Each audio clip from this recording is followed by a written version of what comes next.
Entiendo el tema de que es muy corto el tiempo para lograrlo, etcétera. Es una reforma que se había metido hace 2 años, que nunca se discutió y que hoy se está volviendo a meter. Todos están totalmente politizados y con el conocimiento de qué son las PASO, al menos los diputados, se están explicando, se están viendo diferentes foros. Digo, tú mismo, aquí Luis Rubén, ha sido una casa de debate de este tipo de reformas y de muchos otros temas, y qué bueno, porque estos son los foros públicos, pero además es importante que tomemos la oportunidad, porque como estas hay muy pocas, y además tenemos que ser un referente para lo que va a pasar en el 2024 a nivel nacional, para lo que va a pasar en el futuro de la democracia. Por eso tenemos, o sea, yo considero que es una gran oportunidad el poner en manos del escrutinio público las decisiones de la vida partidista.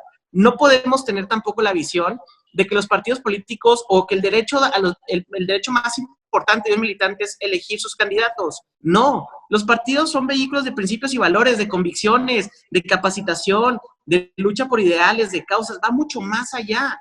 Pero si nos cerramos a un tema de poder, a que es un tema de agencia de colocación o de colocación de candidatos, híjole, pues es justo, creo yo, por lo que la gente está harta del sistema político mexicano. Yo creo que la gente está harta desde hace mucho tiempo. Es un asunto de desconfianza, te reitero. Pero mira, en Argentina no ha funcionado así en ninguna de las ediciones de las PASO. 2011 han servido para definir la elección desde antes. Sí, así como Cristina y Alberto arrasaron en la interna, en la abierta, en la PASO de 2019, lo único que pasó es que Macri le ayudó a Macri para corregir su rumbo de campaña y ganó 8 puntos más, pero el resultado no varió. El asunto aquí es que no ha funcionado para eso. Entonces, si estamos copiando un modelo que yo insisto, y como me decía Cruz el otro día, el de donde venga lo de menos, sí, pero el asunto es el tiempo. O sea, un cambio tan radical, un cambio tan profundo, también al gobernador no le interesó moverlo, porque hay que recordar que una de las reformas que es la de 2014, de volver a centralizar todo en el INE, su principal artífice fue Javier Corral. Entonces ahora Corral nos viene a hablar de libertades cuando él mismo centralizó a un modelo en el que estamos, donde tenemos duplicidad de funciones del INE y de los OPLES. Entonces alguien sale sobrando. Y yo creo que también se hizo con un afán de que los gobernadores no metan mano, pero nada más llegan a una posición donde quieren tener mano en los OPLES.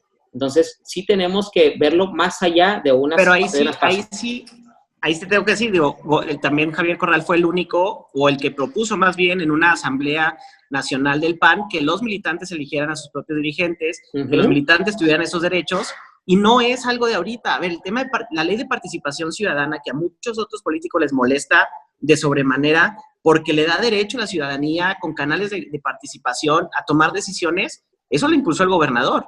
Sí, ahora, claro. Es un tema que no es de hoy, no es como que nunca le importó este tema y de repente le importó. No, al contrario, ha sido una agenda que ha traído por muchos años. Y no hablo precisamente de él porque si les ponemos cara a las cosas, es por lo que este país de repente se cicla en temas de grillas, en temas de política del momento, pero no de la gran visión y la altura de miras de ver las cosas como quitándole los personajes, poniendo las formas de forma correcta. Pero es que el tema de las pasos no es que de la noche a la mañana vayan a funcionar, es un tema cultural. La democracia se ha venido construyendo poco a poco y empieza a haber más confianza y más participación cada vez. Ahora, en Argentina, pues también incrementó el nivel de confianza en sus candidatos, y eso es muy importante, pero también no lleva el suficiente tiempo como para decir ya es un modelo exitoso. Pero sabemos que tenemos que probar ese tipo de modelos en México. Pero no es el tiempo de la discusión, sino es el tiempo el que se lleva a generar una cultura democrática. Sí, pero fíjate, incluso para crear el IFE, cuando en los tiempos de Carlos Salinas, se llevó bastante buen tiempo. Incluso su primer presidente fue Emilio Chaifet Chamorro, y luego ya después vino la ciudadanización, y vino Waldenberg, y vino la época ahora del instituto. O sea, a lo que yo voy es que hasta para hacer la carne asada necesitas tiempo para prender el carbón, hombre. Y creo que aquí el tiempo no nos da para que el carbón prenda.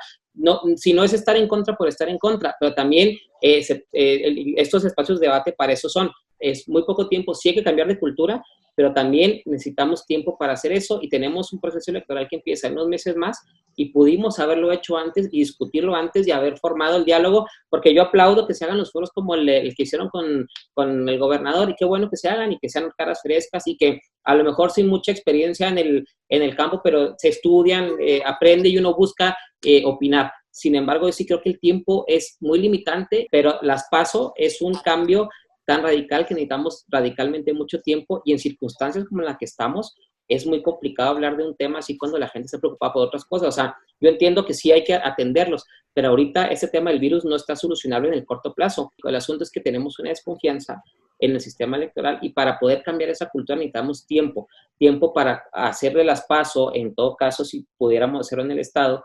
implementarla, necesitamos tiempo para discutirlo ampliamente y no puede ser algo express. Eso es lo que yo he sostenido como postura. No, y además, o sea, son las formas, ¿no? Que tanto a la ciudadanía como a los partidos políticos o como los representantes, ¿no? Que tal vez no les parece la iniciativa, es que no les ha gustado la forma. Por ejemplo, en el 2017 tuvo la intención de presentar algo similar y no lo propuso. Bueno, ok, estamos de acuerdo. Pero si realmente tienes la intención de cambiar el sistema político en México, lo haces con las debidas formas, con el debido tiempo y con los debidos pasos, ¿no? Por ejemplo, uno de ellos sería, ¿por qué no hacerlo desde el nacional, digamos, con diputados federales para que se consense con los demás en la Cámara como debe de hacerse, porque no debe de imponerse una ley local a algún término federal, ¿no? Entonces, en ese sentido, ese es el malestar. Mira, yo estoy totalmente de acuerdo a la participación ciudadana. Yo creo que otro tema importante que se debe de manejar en el estado de Chihuahua es la participación de la ciudadanía en los procesos electorales, no tanto para buscar ser representantes, sino para participar con su voto. O sea, la verdad es que ya mucha gente no vota, no sale a participar en las elecciones. No solo se trata de ser representante, de postularse, de ir a un partido político y buscar ser representante, porque la verdad no es tan sencillo como se dice, no es tan sencillo la situación, pero sí considero que debe de verse más, analizar más el asunto. Y si realmente te importa la participación ciudadana y realmente te gusta el papel o te interesa el papel de la ciudadanía, consúltalo, trabájalo. No trabajando con foros sencillos. Por ejemplo, yo agradezco perfectamente el foro que se dio el viernes pasado, la verdad, que a mí fue el de los que me invitó y te lo agradezco muchísimo. En ese sentido, pero también con la ciudadanía, ¿no? Hay otras formas. Víctor Quintana mencionó, por ejemplo, una consulta ciudadana, mesas de diálogo se ha planteado en el Congreso del Estado, ¿no? Para poder debatir el tema, pero es muy poco el tiempo, ¿no? El quererlo presentar ya en este tiempo en el Congreso local, para mí y como para muchos, el mensaje puede ser un mensaje de imposición, ¿no? O sea, de yo quiero esto y se tiene que hacer. Entonces, esos son los mensajes que manda el señor gobernador, porque él es el que lo está presentando. No se trata de poner una cara, sino él es el que lo está presentando, ¿no? Ok, a ver, a mí. Sí, a ver, el tema aquí es que la forma está hecha como se tiene que proponer una ley. Se presentó una iniciativa de 2017, te digo, no es algo nuevo. Conocemos los esquemas, conocemos el tema. Ahora, yo sí veo que obviamente pues, hay grupos interesados en que esto no suceda. Los argumentos de no es el momento, no es tiempo, tenemos la prioridad de la pandemia, sí, eso se sigue trabajando, no es como que vayan a dejar de trabajar los doctores por venirse a legislar o que los diputados se vayan a tener que ir a los hospitales, etcétera. No, se puede empezar a trabajar y discutir este tipo de cosas. Yo veo que estos días sí son días cortos, por supuesto, pero no es una idea nueva, no es una idea que no conozcamos, una iniciativa que no haya estado.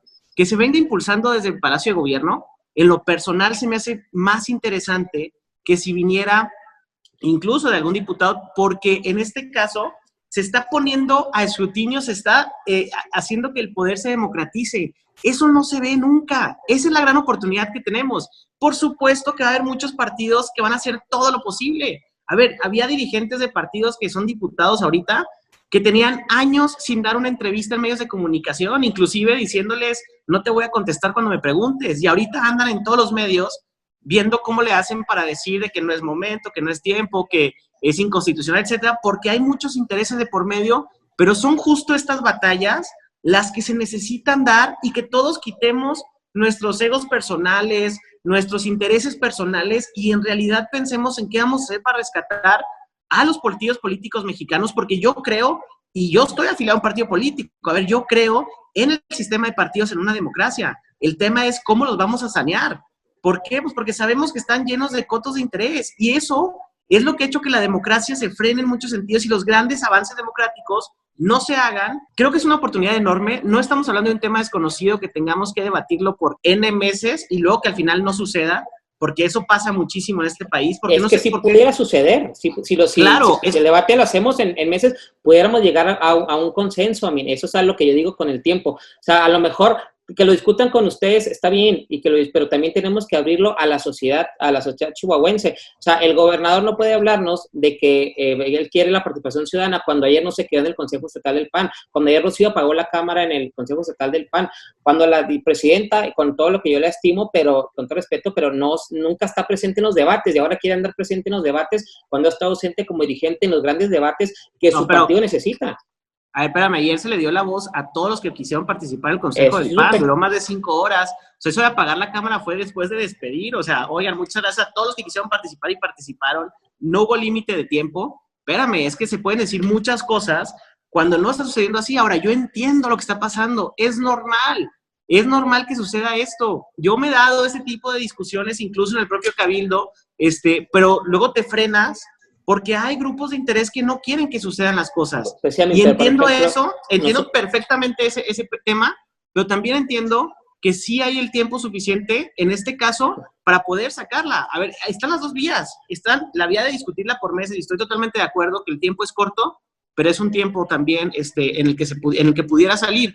Yo veo una oportunidad enorme aquí de que podamos modificar. Ahora, que Morena esté ahorita pidiendo que se someta a escrutinio público, ¿cómo? O sea, ellos diciendo eso cuando hacen la mano alzada, cuando, a ver, preguntémosle a la sociedad si queremos o no la refinería, o preguntémosle a la sociedad si queremos o no que quiten las energías renovables. Estas cosas nacen de este tipo de movimientos de pequeñas localidades, en este caso en los estados, donde la constitucionalidad no la vamos a discutir ni tú ni yo, la va a discutir la Suprema Corte, y yo estoy seguro que va a pasar. Ese es el tema. Que sabemos que los argumentos, si lo ves en el principio pro persona, se van a ampliar los derechos de los ciudadanos, y eso siempre va a ser positivo para la Suprema Corte. Sí, pero hay una incongruencia. Por ejemplo, que Corral, Luis Álvarez, Memo Luján y todos los históricos del PAN criticaron el origen de muchas políticas públicas y el partido que se llama PNR, PRM y luego PRI, que nació desde el poder. Una reforma no debe de nacer desde el poder, porque entonces Corral está yendo contra todo lo que criticó toda la vida. O sea, yo creo que esta reforma la pudo haber propuesto la misma Rocío, si quieres. Pero como una reforma que no nazca, la mayoría de las reformas vienen incluso propuestas una reforma electoral. Una reforma electoral tendría que... Sí, a ver, lo entiendo cuando en realidad estás concentrando el poder o quitando derechos o tratando de cooptar. En este caso, estás cediéndole a la ciudadanía el derecho. O sea, estás ampliando la participación. Esa es la gran diferencia. Es que sí hay una violación a un derecho, Emil, en ese sentido. El derecho a participar dentro de un partido político, el derecho de militar, de ser, o sea, ese es un tema, mira.